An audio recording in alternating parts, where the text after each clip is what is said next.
talk with Helen Epstein. And this is a kind of unusual book talk for us. Generally, when we have a book talk, we have the author present. And today, we do not have the author present, but we have her daughter present to talk about the process of writing this book. And her daughter, Helen Epstein, happens to be an accomplished writer herself.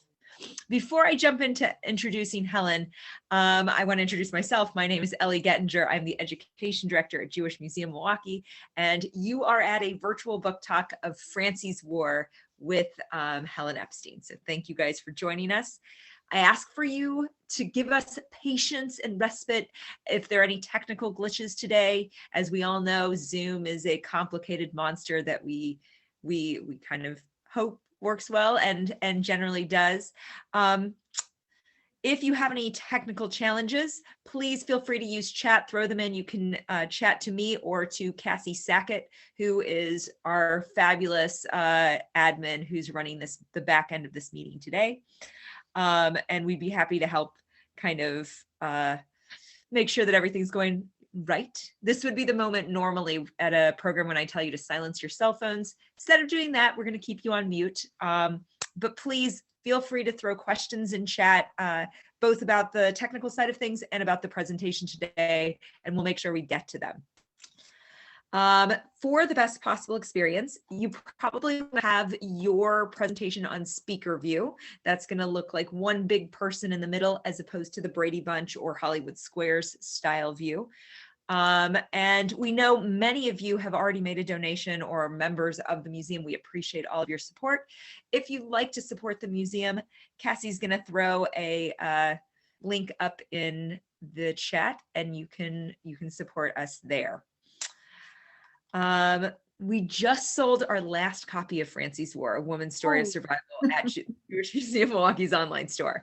But if you want to order a copy, you can message Cassie or email her. Her email will be in the link as well. It's cassies@milwaukeejewish.org, and we can get you one. We'll restock our shelves ASAP. I can tell you, having just finished this book, it is marvelous. I am so excited to have the opportunity to talk to Helen today about it.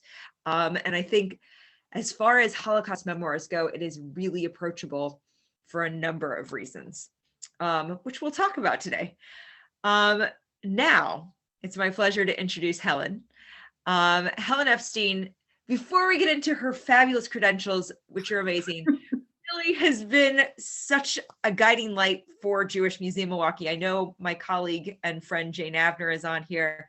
And as we were creating our Stitching History from the Holocaust exhibit, our exhibit about a Czech dressmaker, we went back to her book, Where She Came From, which tells Franci's story in part, but also researches, her grandmother and great-grandmother's story of being dressmakers in Czechoslovakia, that it became kind of a little bit like our Bible. And the research directed us towards archives, towards historians, towards other pockets, so that we could round out our Stitching History from the Holocaust exhibit. And so much of what she gave us provided us this kind of framework of understanding the context in which Hedy Stronach lived. So when the opportunity arose to be able to hear more about Franci's story from Franci's perspective, I was just so delighted to be able to present this as a book talk. And in part, this is a perfect moment because later this month, we are opening a brand new exhibit called To Paint is to Live, which is another Czech story. So this gives us yet another kind of counterpoint to look at as we examine Czech experiences during the Holocaust. Now, for real, Helen Epstein is a veteran journalist and author who's published 10 books of nonfiction, including Children of the Holocaust, which I believe was the first major work addressing the experience of second-generation trauma, Where She Came From, The Long Half-Lives of Trauma, and her annotated edition of her mother's memoir, Franci's War, has been published in 9 countries. And Helen, welcome to Jewish Museum Milwaukee. Well, hi, everybody. I'm very glad to be back in Milwaukee, virtually, if not literally. And I'm getting an echo. Are you guys okay? You're okay. I think it's because I was unmuted, but now okay. Okay, so Ellie, thank you, Ellie. Thank you, Jane. Thank you, Cassie. Um, and let's start. I'm going to start by reading you an excerpt the from the memoir. This is very lightly edited by me, but it's my mother's memoir, and I'll be telling you about how it came to be a little bit later after I read the excerpt, but I wanted you to get a sense of her voice. So I'm going to put that up and read it to you now. This excerpt begins in September of 1942, when Franci, my mother, was deported from Prague to Terezin. My mother was a city girl, born and raised in Prague, in the center of Prague. Her mother, as those of you who read Where She Came From know, was herself a dressmaker and dress designer who owned a salon in the very center of Prague. And my mother dropped out of a very good high school. She went to the French Lycée in Prague, but she dropped out because she was mad about fashion and she wanted to be a dress designer and study dress design. So in September of 1942, she is 22 years old. She's just had a tonsillectomy and she's a dressmaker in Prague. And they've been rounded up and they are now walking to the train station in Prague on their way to Terezin. At 4 a.m., we walked through the streets unseen. Old and young alike were tagged with numbers written on cards and attached to strings around our necks. Incredible confusion at the train. Suitcases had to be put on a separate car. Only hand luggage could be kept, and no one was willing to let go of anything. Terezin was only 50 miles away, but it took until noon to get there. When the train stopped, we saw Czech gendarmes standing guard, about 2 or 3 dozen SS men guarding them, and a large group of prisoners unloading. Many were friends of ours or relatives. One advised me to hold on to as much of my luggage as possible, and that my husband was waiting for me in the ghetto. The late summer sun was at its zenith, and we were all dressed for Siberia. Weighed down with all we could carry, we set out on the longest 4-mile hike of my life. People began to fall and were picked up by relatives. It was total misery. The procession moved in silence until we reached the ghetto gates. Terezin was a fortress built under Maria Theresa for a garrison of 3,500 men. In the summer of 1942, there were 35,000 Jews, 10 times as many people interned there. We were led into stables with vaulted ceilings and dirty straw spread on the floor. This was to be our quarantine. Quarantine for what? As we walked, I looked for my husband, but didn't even catch a glimpse of him. Disappointed and exhausted, I threw myself on the ground and refused to talk. My mother, however, looked for drinking water. For as long as I could remember, my mother had been a fragile creature, given to real and psychosomatic illness. Now she seemed strong and well and never even complained. Knowing my husband, she guessed that Joe had figured out a way to meet us, and what place would be more likely than the latrine, where everybody had to go. She was right. When we made our way to that stinkhole, Joe was there, hiding behind a wooden partition. He said our transport was in transit, but we would not be on it since the work he was doing, building the railway spur from train station to the ghetto, was considered essential, and families of railroad workers were protected from further deportations. What he failed to mention was that only I was considered immediate family. We returned to our place in the stables, where we found my father sitting on the floor in despair. Rumor had it that Terezin was only the first stop on a much longer trip. New pink call slips were distributed, and very few people like me received the white slips that signified remaining.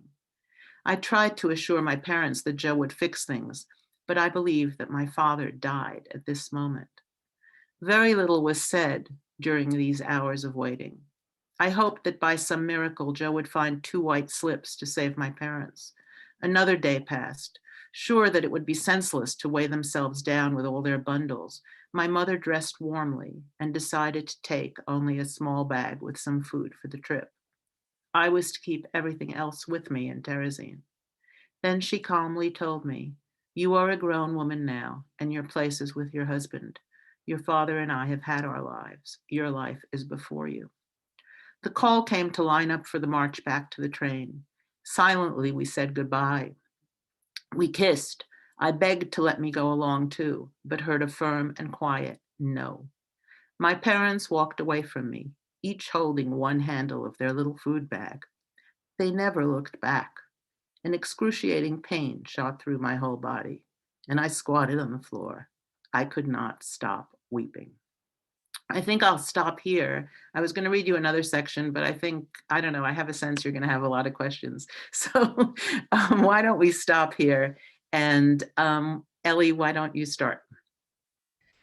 So can you open with this this is your mom's introduction at Terezin, but this is one of many stops. I mean, her initial name for this book was called Round Trip, which is kind of an interesting name for something. You can talk about that too. But she has this very long and winding road that happens from this moment. Can you kind of give the kind of broad outline of what her life in the Holocaust was like? Sure.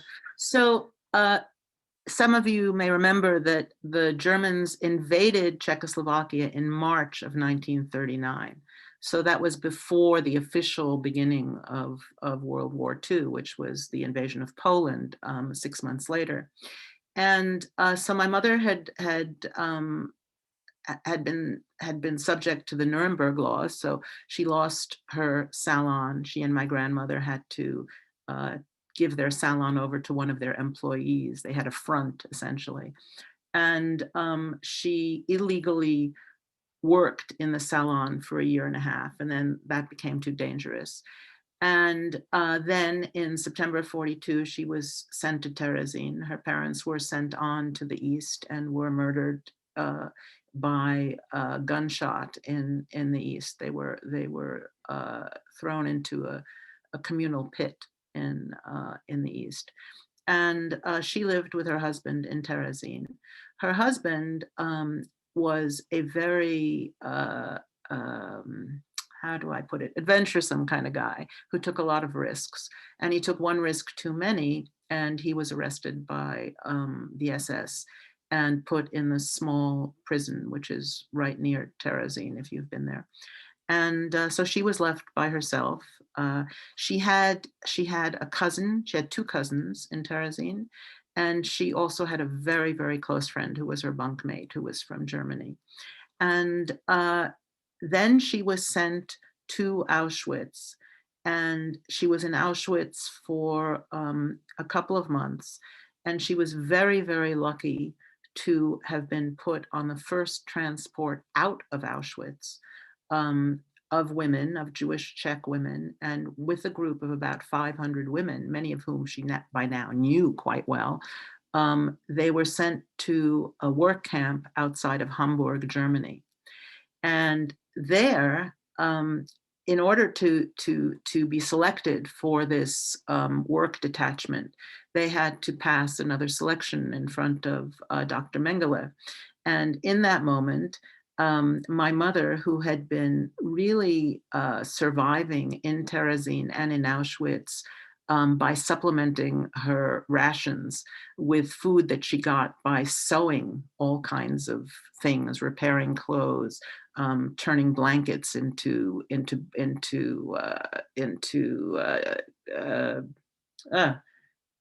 Jackets, coats? jackets, and that kind of thing. It occurred to her, she was listening to the women around her who were answering Dr. Mengele's questions, and he asked, how old are you? What is your profession? And everybody was suddenly saying they were a dressmaker, because of course, repairing clothes, especially soldiers' uniforms, was very, very much in demand in concentration camps. And she said, this is not going to work for me because I've had an appendectomy. I have a big scar, and Dr. Mengele was reputed not to like scars. And so when he asked her what her profession was, she said electrician, which completely stopped the line. Everybody around her knew, of course, that she wasn't an electrician, but she felt that her father had been an electrical engineer and she could fake it. And so for some reason, I cannot understand why in 1943 or 44, Dr. Mengele would have believed that this young Prague woman was an electrician, but he did apparently, or he didn't care. And in the work camps in Hamburg, she worked as an electrician, which was hugely beneficial for her because it was an indoor job. And Hamburg was colder than Boston is today. And so I think saying that she was an electrician lying saved her life. So she was in Hamburg, which was heavily bombed by the Allies while she was there. And from Hamburg, she was eventually transferred to Bergen Belsen at the very end of the war, and she was liberated by the British at Bergen Belsen. That wasn't the end for her. When she was liberated, she already had typhus, and for the next 2 or 3 months, she was convalescing in a British hospital in Germany, in a place called Celle. And she didn't get back to Prague until August of 1945 with her cousin Kitty. She survived with her cousin Kitty, whom she had known since she was a child. And we can talk about how being Czech was a major advantage in Terezin because she basically had an experience that was not like Primo Levi's experience. Primo Levi wound up being one of the only Italians ever around and had a lot of difficulty communicating and getting help from people. Whereas my mother spoke Czech, Terezin was full of Czechs. She was in this group of 500 women that went from Terezin to Auschwitz to Hamburg to Belsen. So she had a very unusual experience in that regard. Can't hear you. I have to unmute. Oh. I think one of the things that comes across in the book is the power of relationships. You know, your mother and this group of women, both in terms of they're both, and I think that's one of the things that she's so upfront with is this, they're both positive relationships, sustaining relationships, and then there are somewhat toxic relationships that she encounters. And how did she, and you growing up, I mean, one of the things that I've, in the afterword, you talk about that you had this kind of network of women that were part of your life. How did this kind of support her? What were the ways in which she kind of talked about that those relationships? Well, my mother, 2 things come to mind. The first thing is I had never realized until I worked on her book that my writing skills came from her. I never thought about where my writing skills came from, but my mother was a dressmaker. She loved being a dressmaker. She was really into fashion. She was passionate about fashion. She never talked about wanting to be a writer. So it never occurred to me that my writing had anything to do with her. But reading her work, I thought, my God, she was a natural writer. You know, she was incredibly observant. She had a great voice, and she had a sense of story also.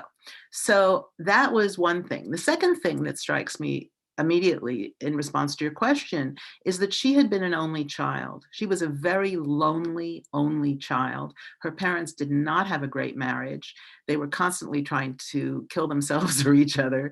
And she had no one to talk to except her cousin Kitty, who lived 2 blocks away. Luckily, she went through the war with her cousin Kitty. But also she was a person who really, really valued friendships and was always looking, I think, for an older sister. And when she got to Terezin, that older sister became this woman from Germany named Margot, who was apparently a wonderful, wonderful person. And it was through these relationships, and because she was lucky enough to have been put on a kind of route through the Holocaust with these other women, that she was able to really lean on them. Kitty was with her all the way through, and Kitty actually nursed her in the 3 months when she had typhus. And really, when they got back to Prague in 45, my mother got terribly, terribly depressed. She had a post-traumatic depression, and it was Kitty who really kept her going as well. So the friendships were a true, real survival tool.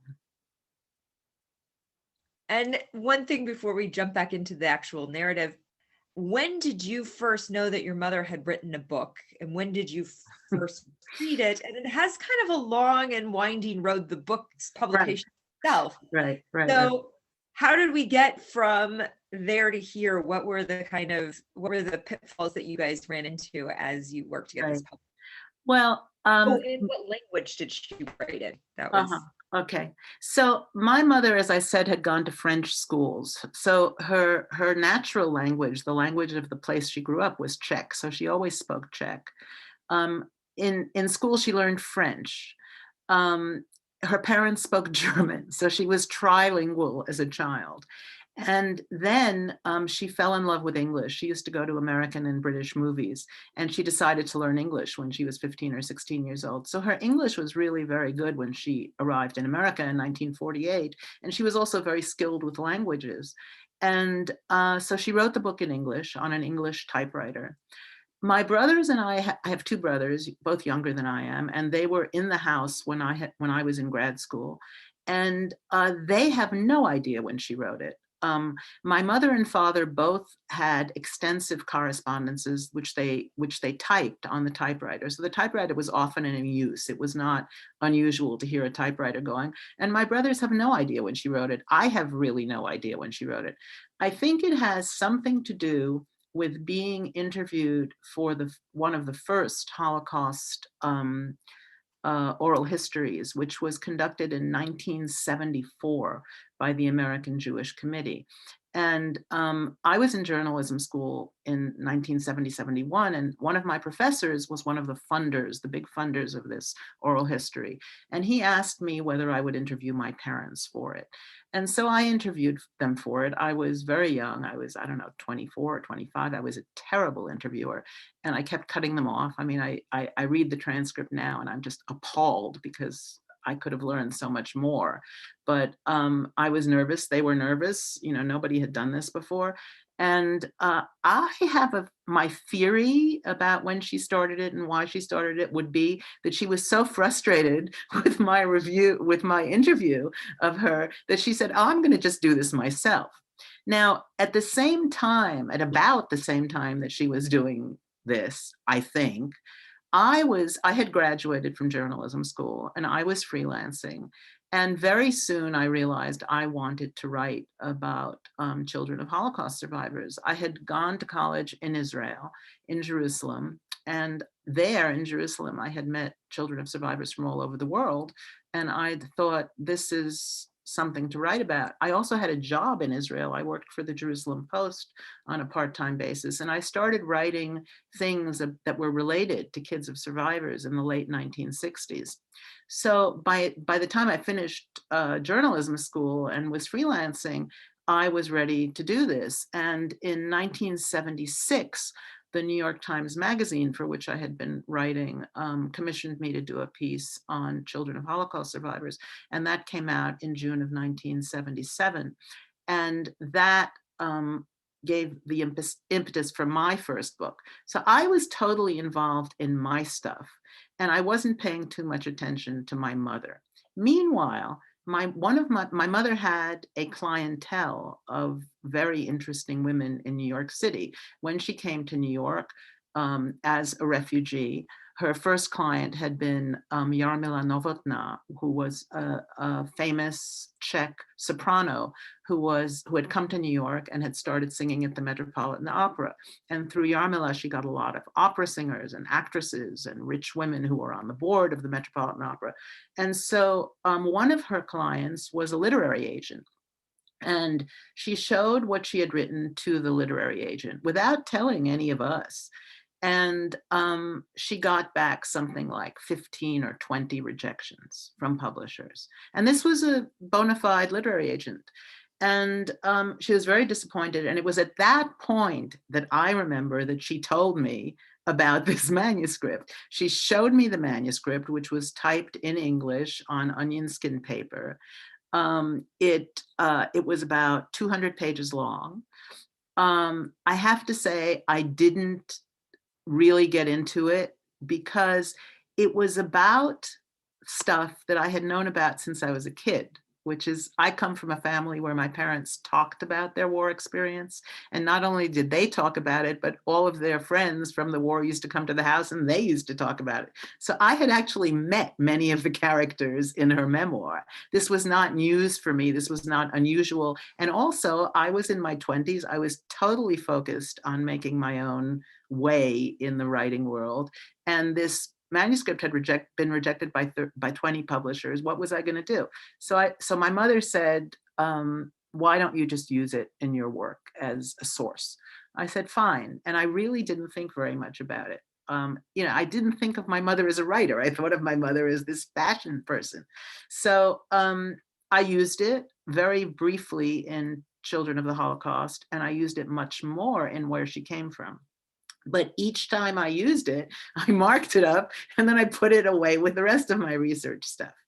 So last 2 Novembers ago, I get an email out of the blue from this guy in Berlin, who's my age, born in 1947. And he writes, I just heard from a friend of mine who read a translation of Where She Came From in Czech. And I think that I think you have a mistake in it. I think your mother told you about being imprisoned in Prague in 1939 with a woman who was my father's first wife. And she wasn't there in 1939. She was there in 1942 or something. And I said, well, I don't think so. My mother was pretty accurate. And he said, well, can you go to the source and scan the stuff and send it to me? So I scanned the pages and I send them to him. And of course, my mother was right. And he didn't know about this prior arrest of his father's first wife. So that is what triggered this round of stuff. This memoir had been in my drawer for years, and I took it out because I was scanning the material for him. And I thought, this is really good. And then after I thought this is really good, I thought this is really timely. And lots of things had happened since she had written it. The Velvet Revolution had happened, the fall of communism had happened, and Me Too had happened. And I thought, I'm going to try and get this published in the Czech Republic, in what was now the Czech Republic, because it's a great source and they'll be really interested because it's so Czech and it takes place in Prague, lots of it. So I wrote to a few friends in Prague and they said, this is fabulous. We'd be very happy to publish it, but we think you should try for a commercial publisher first. And then if you can't find one, we'll publish it. So I said, okay. And I happened to know a literary agent in Prague. She said, this is great. I can sell this. She had an auction. 3 publishing houses bid on it. And she sold the first edition in the Czech Republic and in Slovakia. And then my husband said, well, if it was so easy to sell in the Czech Republic, why don't you at least try to sell it in the United States? So I found an agent, we sent it out, we sent it to 15 publishers, 14 rejected it, but Penguin bought it, and then Penguin UK bought it, and then Gallimard bought it in France, and Rizzoli bought it in Italy. So it's now an international memoir. Mentioned Me Too as you were talking through that kind of, this journey. And I wonder, when she was trying to get this published, and your mom died in 1989. Am I remembering that correctly? Right. So by 1989, this was not something that was being pursued. I'm wondering if you think that, or those earlier rejections, had anything to do with the frank way in which she explores sexual interactions in the Holocaust. Certainly. And if you want to describe the kinds of, because I think one of the things that sets this memoir apart is that there is this very upfront understanding of some of the transactional relationships between men and women, between women and women, and what's going on around sexual relationships in the Holocaust that I don't think 30 years ago we were talking about it the same way. Right. Well, it's really hard for people today to remember what life was like in the United States in 1974, say, when my mother was writing this. The publishing industry was largely dominated by Jewish men. And these Jewish men were not particularly supportive of any Jewish women. And most Jewish women at the time, maybe they were supportive of their daughters who were beginning to go to graduate schools. But if you look at the statistics, there were almost no professors, women professors. When I went to journalism school, I didn't have a single woman professor. Now at Columbia Journalism School, I would say they're probably a third are women professors. But I don't think women as writers were viewed as equals, and they certainly were not viewed as equals in the Holocaust memoir sector. There was Elie Wiesel, there was Primo Levi, there were some Czech writers, there were some German writers, but there were really, really no women. The one woman Holocaust person was, of course, Anne Frank, who was a teenager who died. And there were memoirs by women that were published all over the world, survivors, in France particularly, in Poland, in what was then Czechoslovakia, in America. But typically these memoirs had been published with the help of a man, either a husband or some into the publishing industry. So that was one reason that it wasn't taken seriously. Secondly, my mother was not literary. My mother was a dressmaker. And as I said, she really loved being a dressmaker. And here she was talking about very practical things. In the memoir, she talks about sewing. And along with that, she talks about all the other stuff that goes on between women. Now, remember, she had grown up in a dressmaking salon, and you may be aware that dressmakers, like hairdressers, are the confidants of their customers. So she had grown up as a kid hearing about love affairs, hearing about sexual affairs. The fashion industry back then was just as gay as it is now. Her suppliers were gay men. She had lesbian customers. So she was an extremely urbane Holocaust survivor. And I would say that the Jewish men who were involved in the publishing industry in New York were not urbane in the same way. I think they were urbane in a different way. And I think they found her probably offensive and really inappropriate, because she talked about things like women getting pregnant in the camps, women having abortions in the camps, women who had sexual transactions with men so that they could get more food for themselves and their mothers. And she talked about lesbian relationships in the camps, which nobody else at that time really was doing. So I don't think, I would have to check. I don't know what lesbian literature was like in 1974, but I don't believe that publishing had really made lesbian relationships mainstream yet. So it was pretty unusual, and I do think it had something to do with the piece, with her memoir being rejected.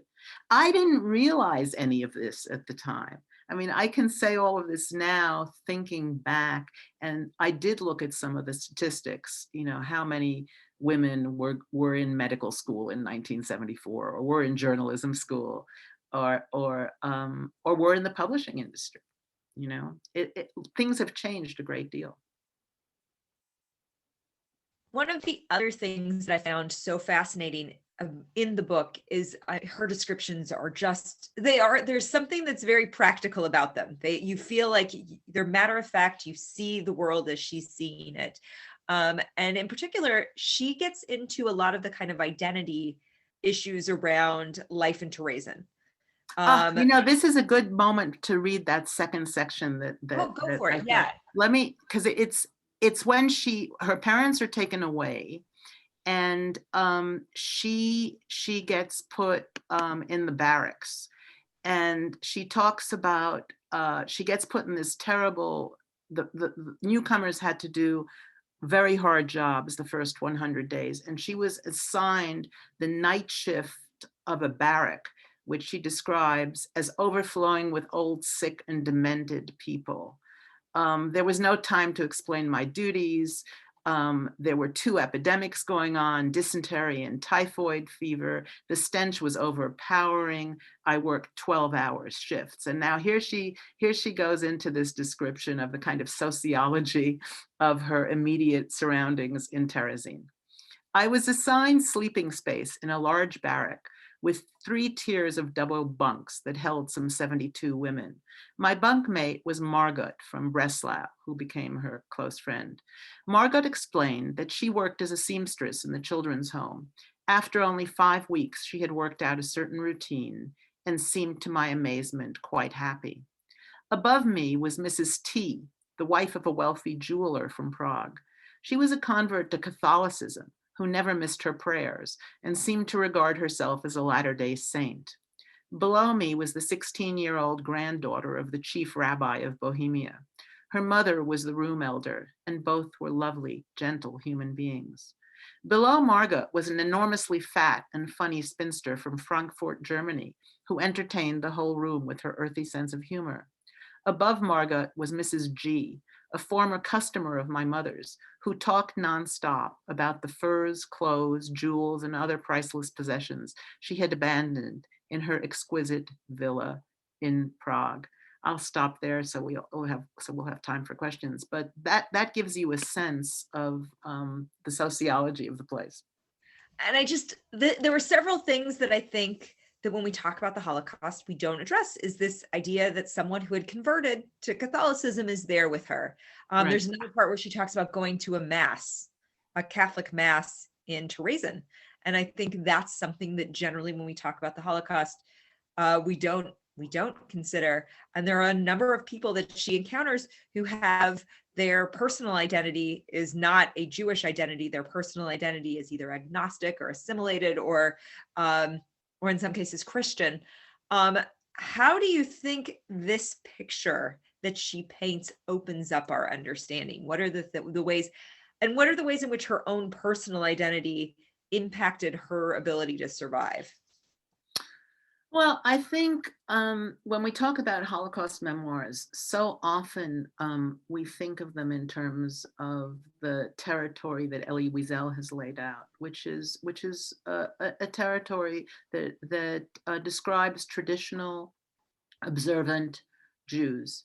And in fact, there were many secular, non-observant Jews in the interwar period, not only in Prague, but in Warsaw, in certainly all over Western Europe, and in Budapest, and even in Russia, there were secular Jews. So that's an area that I think this book really describes very concretely.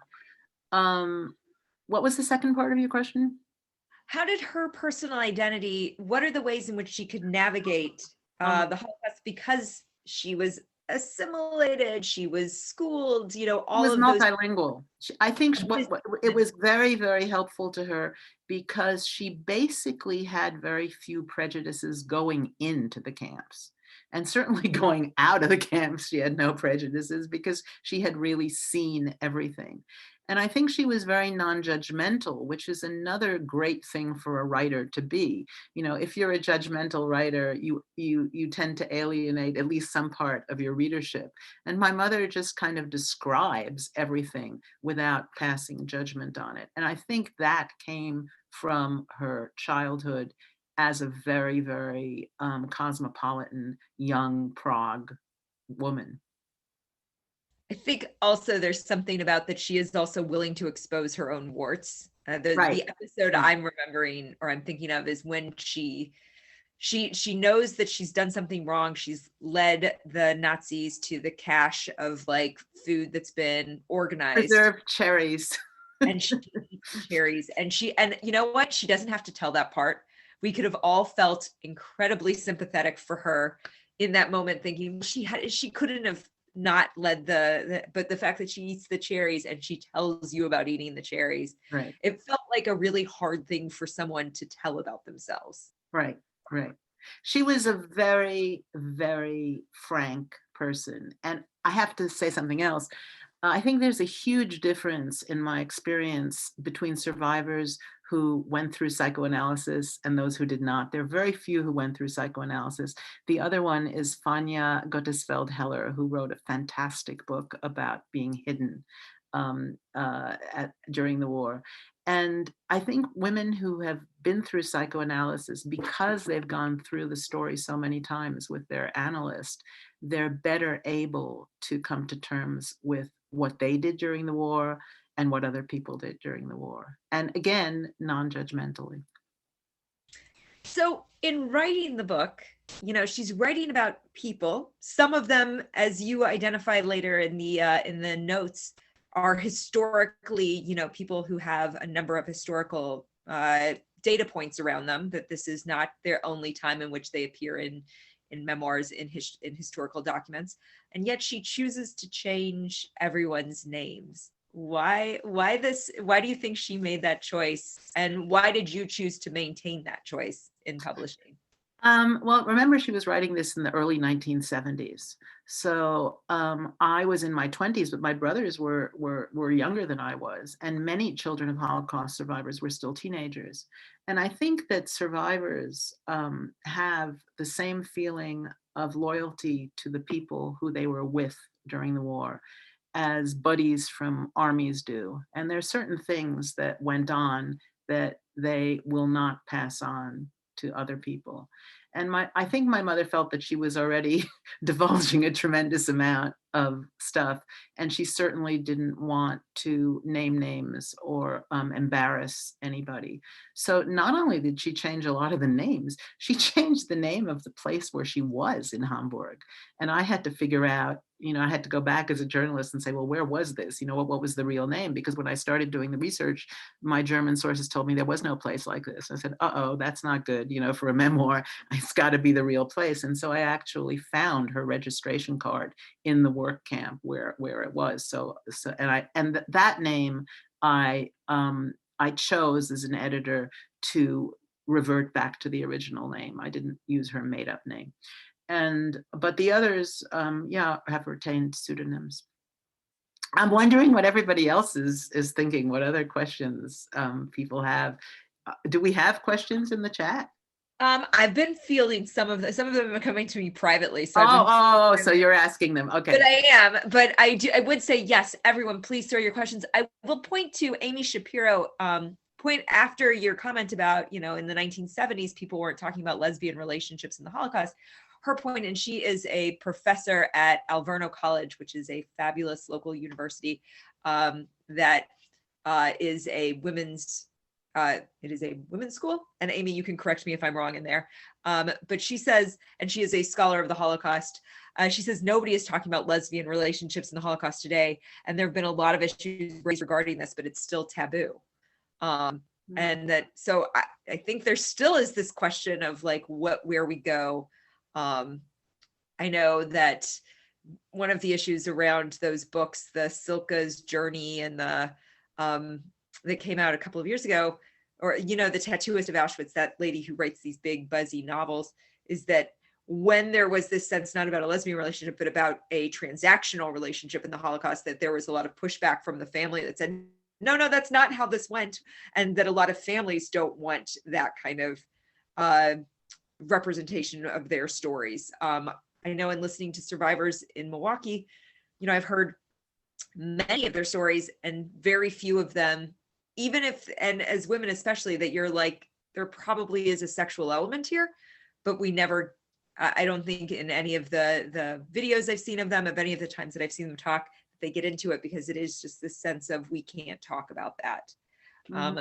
But and there's also, what happened after the war, and how survivors were regarded depended very much on the culture of the country in which they were. So in Israel, for example, in the 1950s, Holocaust survivors were regarded very much as damaged goods, and they were really relegated to the margins of society. And Jewish women survivors in particular were suspected of being prostitutes during the war. People were constantly saying, well, that must have been how you survived. You must have sold yourself for food or to survive. And so there was a shame attached to it. And I don't think that went on. It certainly didn't go on overtly in North America, but it was very prevalent in Israel. And this survivor network was international. And I think when that happened, and there was a survivor who wrote novels, very sensational novels in Israel. His name was Katzetnik. He used his concentration camp number as his nom de plume. And I think that word of that got around really fast, and everybody just shut down around sex in the 50s in this community, men and women. And Amy is saying also that Myrna Goldberg has done a lot of work around women in the Holocaust, and Helen's point about women's narratives is very significant. She says that you, Helen, have made such a significant contribution to Holocaust narratives, understanding, and women's experiences, and I've been deeply grateful to you for your thank you. In thinking, so one of the things that comes up in the book is your mom comes back, and I think I appreciate this especially as someone who deals with lots of school children who read Night or read Anne Frank, and there's just this end. I mean, Night ends as the war is over. I mean, and most kids aren't reading Dawn, so they aren't getting what happens afterwards. And Anne Frank ends when the family is taken out. So you don't have this sense of how people are pulling their lives back together. Your mom very strategically ends at New Year's 1946. She gives this moment in which, I'm not going to ruin the ending for people. It's great. It's a great ending. But do you have any sense of why she chose not to continue the process of Memoir? And like, how did she figure out that's her ending? I think my mother didn't think about it very much. I mean, you have to understand, even though she was a natural writer, she wasn't an educated writer. I mean, she didn't think about, I don't believe she thought about how she began or ended this. I thought she had this idea that it was going to be called Round Trip, and it was going to start out in Prague and it was going to end up in Prague. And that it was this sarcastic way of saying, oh, this was my trip. She would never have used the word journey, but she said, this was my trip. I started in Prague, I went through all these concentration camps, and I came back to Prague. Now, when she came back to Prague, it never occurred to her that she was going to wind up in the United States. She was very, very identified as a Czech citizen. She loved Prague, as everybody who has been to Prague loves Prague. She had grown up in Prague. All her friends were in Prague. All her customers were in Prague. Her salon was in Prague, in the middle of Prague. She never thought she was going to leave. And that's one reason that she ended it up where she ended it up. But the other reason was that she had had 3 years, she had had 1 year from 1945 to 1946 of real depression. And she ends it at the moment when she realizes, yes, she is going to live. She's not going to kill herself. She's going to go on.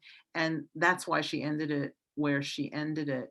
I think that the American part of her life just didn't interest her very much to write about, and because she didn't think of herself as a writer, why would she write about it, and it's, I can't remember now the name of that play and that movie. It was, I think Meryl Streep was in it in the movie version, but it was about a woman whose most exciting years had been during the war, and everything that came after the war was a big letdown. And in a sense, I'm not saying that my mother felt exactly that way, but certainly the most intense part of her life, when she was most alive emotionally, was during the war. And I think because of that, she wanted to write about it. I think the stuff that happened in New York after the war, or even in Prague after the war, it just didn't make as much of a dent. It's weird to say that the communist takeover of her country didn't make much of a dent, but I had been born by that time. She was a young mother. She was kind of left-leaning, so I don't think she got the whole communist thing. It was my father who insisted that we leave and come to the United States, but she certainly wasn't going to write about that. I think this was the big thing she wanted to write about. So Sophie's Choice is the name of the book. No, it's not Sophie's Choice. Not Sophie's Choice? No. It's a play by David Hare, Hare. And someone is going to find it for us and put it in the chat. Yeah. And then we have another one of our participants today, Livia. Her mother was also in Auschwitz, and she was at Salzweber. And she's been, this has been a time in which she's learning more about her mother's experience, including the fact that she saved her sister-in-law. And that her mother actually worked on the munitions line at Auschwitz and was part of the sabotaging of that munitions line. Susan asks, how much editing of the original memoir have you done for this book? And her mother was not alive to give input. She had died 20 years previously, almost, when the publication actually came. And in thinking about that editing question, you've published through a lot of different countries, through a lot of different editing houses. Are there differences between the Czech version and aside from language, of course? Do you feel like there's something that's tonally different between them? No, the manuscript is exactly the same, and we wrote it into the contract that it had to be exactly the same. In fact, many of the covers are exactly the same. Some of the covers are different, but I'm very aware of editing because, of course, as a writer, I get edited all the time, and I've been a writer forever. I've been a writer since I was 20. So I've had many different editors and many different editing styles. And my general approach to editing is that you ask questions and you let the writer deal with the problems. Now, of course, my mother was dead, so I couldn't ask her questions when there was a problem in the text. So I edited extremely lightly. Luckily, my mother, as I said, is a very, very good writer, and she wrote very much like she spoke. So the only thing I really did was I cut the prologue, which was really dated. She had written it in the 1970s, so she was talking about West Germany and East Germany, and she was talking about the Vietnam War and how she wanted young people who were resisting the Vietnam War to understand how she felt as a young woman. And I just thought, no, just let's get rid of it and get right to the start of it. And then I decided to write an afterword to explain what choices I made as an editor and why, and also to fill in some of the blanks of her life in America. I think it's interesting that in her, the ending of this book, which she wrote much later, she totally glosses over the fact that she meets your dad, that, I love those, this is like, that, hey, and especially for a woman writing in the 1970s to say that meeting my husband and having my kids isn't the most formative part of what I do. Right. It's pretty amazing, not to say that you aren't an important part of her life, but it is a pretty amazing statement. Right. I hadn't really thought of it, but you're absolutely right. She didn't meet my father until June of 1946. So, and she ends doesn't it. Even figure into it. Right. The name of the play / movie is Plenty, and it came out That's in 1980. right. It's Plenty. And thank you to Sarah Stefaniak for illuminating for all of us what that is.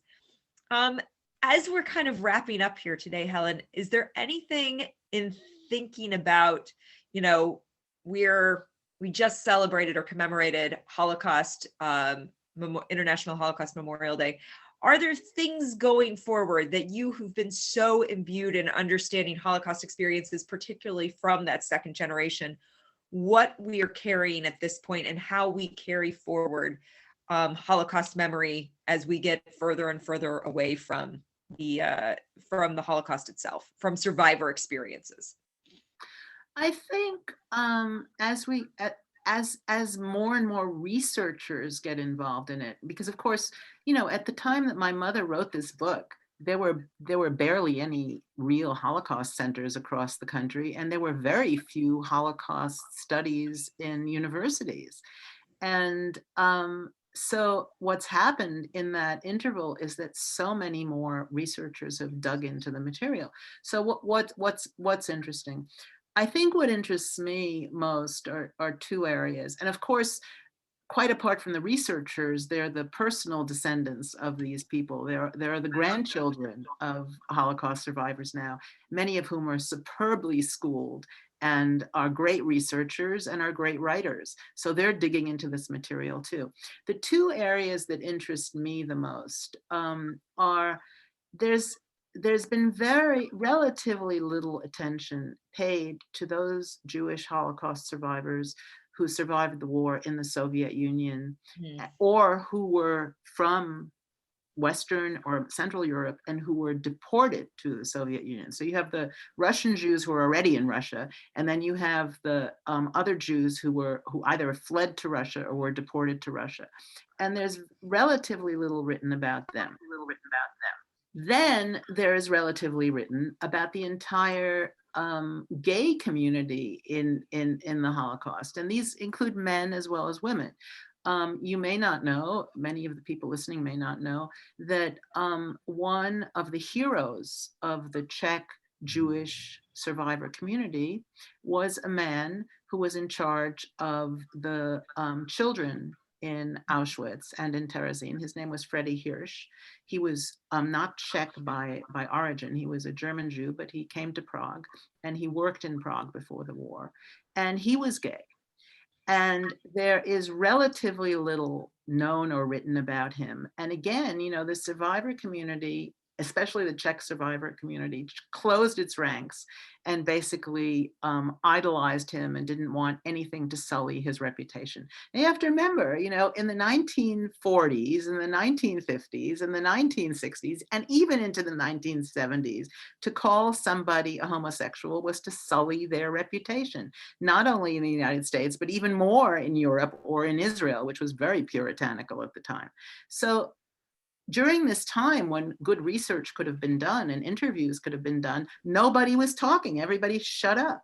So it's really, really hard to reconstruct these issues. And of course, there were as many gay survivors as there are gay people in the general community. So you know, there are a lot, and a lot of them died without coming out, without wanting to come out, because of course they had integrated the views of their time.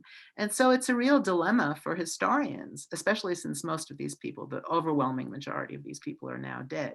Now, I, of course, being the daughter of a dressmaker who heard all of this stuff when I was growing up, you know, I'd come home from school and there'd be all these naked women in our living room trying on clothes and talking about their lovers and their sex lives. You know, I heard about all of this and I met some of these women, and unfortunately, a lot of these women died without telling their story. Now, how that's going to be rectified by research or by creative writing, I don't know. So we did have one more question that came up, and I just want to, did your mother ever return to Czechoslovakia, to Prague? Yes, she returned once. My parents were quite poor when I grew up. I grew up lending my parents money that I saved from my allowance. So my parents did not go anywhere on trips. But in 1964, my mother received reparations money from the Germans. And she decided to take a trip. And who did she go see? She went to go see Kitty in Prague, her cousin, who had remained in Prague. And she went to see Margot, who had wound up in Israel. And so my mother went back to Prague, and it was an enormously significant trip for her. But you have to realize she kept in touch with these women on a weekly basis. They all wrote to each other. They were incredibly close. Well, I want to thank you so much for having this discussion with us. I know there's a lot of appreciation there's some appreciation in the chat, so please check that out. And as always, it is a pleasure to work with you, Helen, and to hear from you and to get a sense of anything that you're researching, but especially very close and personal story. It has been so lovely to get to spend the time with you, but also to get to know Franci even better through her own sense of self. I'm going to introduce a couple of programs that we have coming up, guys. So please mark your calendars. Cassie's going to be putting the links up. As always, donations really help us continue to do the things that we do as a museum. Next Wednesday, February 10th, we are continuing our global museum passport. We are headed to Yad Vashem to explore their Holocaust art collections. This is again in preparation of our exhibit that opens on February 18th, To Paint is to Live, and you can sign up for the virtual opening of that. It's going to include a conversation similar to this in some ways, that we have a conversation with the artist's daughter. We're going to have a musical interlude of Czech music, and then we're also going to do a small preview of a virtual tour. So please sign up for that. Check us out. If you guys have any other questions, throw them in chat. And thank you all for being here. And thank you, Helen. My pleasure. Thank you so much. Wonderful. I'm just looking at the chat as we finish up here. There's a lot of thank yous, so I hope you're seeing that. You're welcome. You're welcome. Oh, I didn't even think about going on the chat. Let me go on the chat. Go in the chat. Yeah, check it out. There's someone, hi, I'm from Michigan is saying hello. We've got fantastic presentation. That's all you. And then some extra appreciation about being open and talking about the issues around homosexuality and the Holocaust, which is right. And I just wanted to say, if anybody wants or needs a signed copy of any of my books as a gift, you can go on my website, and my email address is there. And just email me, tell me what you'd like, and I'll write you back. And there are several books that I have copies of here. I do have Where She Came From. And I also have a book that I ghost wrote, essentially, with a Hungarian survivor named Paul Ornstein, which is nice and good. And then I have a very small book about my athlete father, which is called A Jewish Athlete. And I can send you any or all of those. So just write to me. I'll give you my email address. I mean, what difference does it make? It's Helen. In the chat right now. It's in the chat. Okay. Okay. But thank you all, and have a lovely afternoon. Yeah. Enjoy the snow. Bye. Bye.